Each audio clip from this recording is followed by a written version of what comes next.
जनसुराज की सरकार बनेगी, 1 घंटे में शराबबंदी हटा देगी। बीपीएससी अभ्यर्थियों का मामला पेपर लीक का जो था उसके लिए आमरण अनशन पर बैठे थे। शराबबंदी का कानून बनाया गया है जिसमें दुकान बंद कर दिया गया है और होम डिलीवरी चालू कर दी गई। जो 60,000 से ज्यादा यूपी, मध्य प्रदेश और दूसरे राज्यों के लोगों को शिक्षकों के तौर पर बहाली का अवसर मिला, जो बहाल किए गए, उस समय सरकार में कौन था?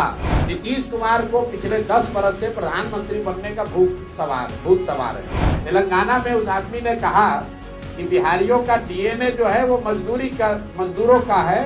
बिहारी जो है मजदूरी करने के लिए पैदा हुए।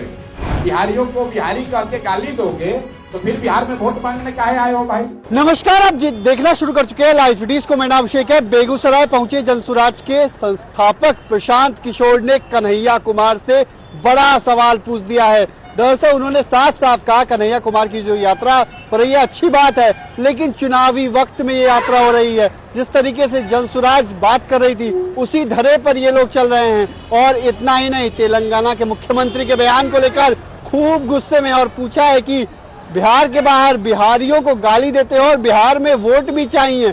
कई बड़ी बातों को कहा है। शराबबंदी को लेकर भी कहा है कि बिहार में सरकार बनते ही 1 घंटे में शराबबंदी खत्म कर देंगे और शराब बिहार में खुल जाएगी। उन्होंने साफ साफ कहा है। क्या कुछ कह रहे हैं बेगूसराय में जनसुराज पार्टी के संस्थापक प्रशांत किशोर, पहले आप वो सुनिए। देखिए, डोमिसाइल के लिए सबसे पहले आमरण अनशन पर यही प्रशांत किशोर बैठे थे। वो जाकर 5 मुद्दा देख लीजिए।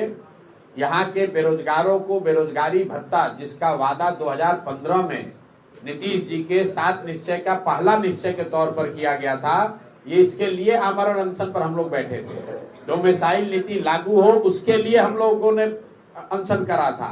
बीपीएससी अभ्यर्थियों का मामला पेपर लीक का जो था उसके लिए आमरण अनशन पर बैठे थे। आपने कहा कि डोमिसाइल नीति पर कोई कांग्रेस या तेजस्वी जी कुछ बोल रहे हैं। जरा आप लोग पत्रकार हैं, बताइए कि जो शिक्षकों की नियुक्ति हुई, जिस पर सरकार और ये नेता अपना पीठ थपथपा रहे हैं, उस समय उप मुख्यमंत्री कौन था? उस समय उप मुख्यमंत्री यही तेजस्वी यादव थे, वही कांग्रेस वाले सरकार में थे। तो डोमिसाइल नीति उस समय क्यों नहीं सुधारा? जो 60,000 से ज्यादा यूपी, मध्य प्रदेश और दूसरे राज्यों के लोगों को शिक्षकों के तौर पर बहाली का अवसर मिला, जो बहाल किए गए, उस समय सरकार में कौन था? अभी साल भर पहले यही तेजस्वी यादव और कांग्रेसी उसमें बैठे हुए थे, तब उनको डोमिसाइल नहीं दिख रहा था। हम लोग पहले व्यक्ति हैं, पहला दल है जो कह रहा है कि 75% यहाँ की सरकारी नौकरी जो है वो बिहार के बच्चों के लिए आरक्षित होनी चाहिए। ये नहीं होना चाहिए कि यहाँ पर यूपी और मध्य प्रदेश के लोग आकर शिक्षक बनेंगे और बिहार के बच्चे जाकर महाराष्ट्र में, हरियाणा में मजदूर बनेंगे। ये ऐसा इसलिए हो रहा, आप समझिए। नीतीश कुमार को पिछले 10 बरस से प्रधानमंत्री बनने का भूत सवार है। तो ये आदमी ये समझता है कि दूसरे राज्यों के लोगों को अगर हम बिहार में नौकरी देंगे तो उन राज्यों में हमारी छवि चमकेगी। अपना छवि बनाने के लिए बिहार के बच्चों के नौकरी की इस आदमी ने कुर्बानी कर दी। और भाजपाई और ये तेजस्वी यादव जब नीतीश के साथ रहे, कभी भी इन्होंने डोमिसाइल का विरोध नहीं किया है। इसलिए सिरे से इस बार जनता इन दोनों को खारिज करेगी, खासकर युवा साथी। हम लोग कह रहे हैं 75% डोमिसाइल नीति चेंज करके 75% जॉब सिर्फ बिहार के बच्चों के लिए रिजर्व किया जा रहा है। कन्हैया कुमार की यात्रा कर रहे हैं जी, पलायन रोकने को लेकर कन्हैया कुमार की यात्रा कर रहे हैं, क्या कांग्रेस को फायदा होगा? देखिए, जनसुराज की ताकत देखिए कि आप लोग इतने दिन से पत्रकारिता कर रहे हैं, क्या कभी चुनाव से पहले पलायन कभी मुद्दा बना है? लालू जी जैसे आदमी भी कह रहे हैं कि हम लोग पलायन रोक देंगे। लालू जी के मुंह से किसी ने पलायन शब्द नहीं सुना होगा। ये जनसुराज की ताकत है। कन्हैया जी यात्रा कर रहे हैं तो बहुत अच्छी बात है। ये जनसुराज की ताकत है कि कांग्रेसी आज पलायन की बात कर रहे हैं, लेकिन जब कांग्रेसी आए तो आप, कन्हैया जी मेरे मित्र भी हैं, बेगूसराय के हैं, उनसे एक सवाल जरूर पूछिएगा पलायन के नजरिए से कि कांग्रेस का अभी एक जुमा 2 साल पहले बना हुआ मुख्यमंत्री है जिसका नाम है रेवंत रेड्डी। तेलंगाना में उस आदमी ने कहा कि बिहारियों का डीएनए जो है वो मजदूरों का है। बिहारी जो है मजदूरी करने के लिए पैदा हुए हैं। तो यहाँ आप पलायन की बात कर रहे हैं और आप ही का मुख्यमंत्री बिहारियों को मजदूरी करने वाला बता रहा है कि ये पैदा ही हुए हैं मजदूर बनने के लिए। उस पर कन्हैया कुमार का और उससे भी ज्यादा राहुल गांधी का क्या स्टांस है, ये पूछने की जरूरत है। ये नहीं चलेगा कि बिहार के बाहर बिहारियों को बिहारी कह के गाली दोगे तो फिर बिहार में वोट मांगने काहे आए हो भाई? तेलंगाना से ही दिल्ली पर राज करके दिखा दो। जब बिहार के लोग मजदूरी करने के लिए पैदा हुए हैं और तेलंगाना के लोग हम लोग पर राज करने के लिए पैदा हुए हैं, तो कांग्रेसियों को बिहार में वोट मांगने की जरूरत क्या है? इसका भी सवाल आप लोग कीजिए, उस जवाब मांगिए उन लोगों से।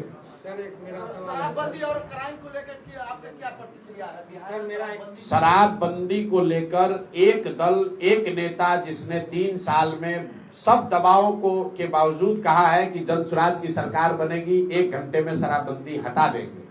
इसलिए हटा देंगे कि इससे बड़ा कोई गलत कानून हो नहीं सकता है। पहली बात आप ये जानिए कि बिहार में शराबबंदी तो लागू है नहीं।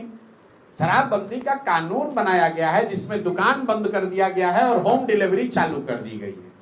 बिहार की गरीब जनता का 15 से 20 हजार करोड़ का नुकसान हो रहा है। और ये पैसा कहाँ जा रहा है? ये पैसा जा रहा है नेताओं के पास, भ्रष्ट अधिकारियों के पास, शराब माफिया के पास। सारे युवा बिहार में सूखा नशा का पहली बार बिहार में प्रचलन देखने को मिल रहा है। लोग सूखा नशा कर रहे हैं। 1 लाख से ज्यादा लोग, कई लोग कहता है महिला को इससे लाभ है, 1 लाख से ज्यादा परिवार के लोग आज भी जेल में शराबबंदी के कानून के तहत बंद हैं।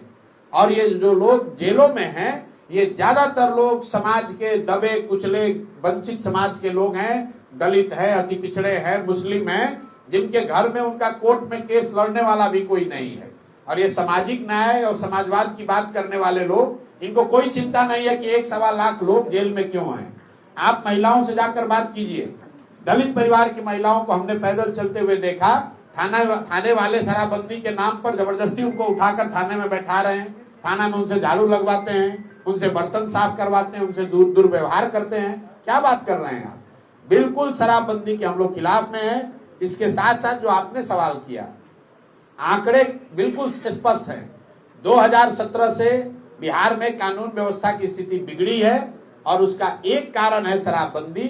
क्योंकि कानून व्यवस्था लागू करने के लिए जो तंत्र है, प्रशासन है, उसका एक बड़ा हिस्सा कानून व्यवस्था के काम को छोड़कर शराबबंदी को लागू करने, उसको छिपाने और उससे कमाने में लगा हुआ है। और सामान्य लॉ एंड ऑर्डर की स्थिति दिनों दिन बिगड़ती जा रही है। इसीलिए आए दिन आप देख रहे हैं कि बिहार में कमोबेश वही घटना, अपहरण को छोड़ दीजिए तो बाकी हर इंडिकेटर क्राइम का वही हो गया है जो लालू जी के जमाने में था। रोज लूटपाट, मर्डर, अपहरण, झगड़ा, लड़ाई वो चल रहा है।